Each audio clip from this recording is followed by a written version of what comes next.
Here's some text that I've looked at with a pencil, and you can see how ragged these edges are.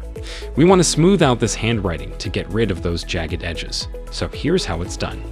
First of all, select all and then copy, and we can deselect. Make a new layer and fill it with white. Remember, you can fill with a foreground color by using Optional Out and the backspace key.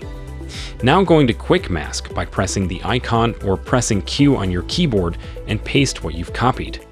And there's the handwriting. When you press Q again to leave Quick Mask, that handwriting will now turn into a selection. Choose Select and Mask from the options bar and change the view mode to black and white to soften the handwriting. We will look at the Global Refinement section. We want to feather the selection and drag the slider until all of the ruggedness disappears. Of course, that's now made it very soft, so we'll need to increase the contrast to tighten it up.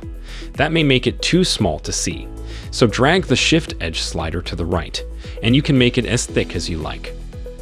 Once you've got it looking as you want, click OK. And now there's our smooth selection.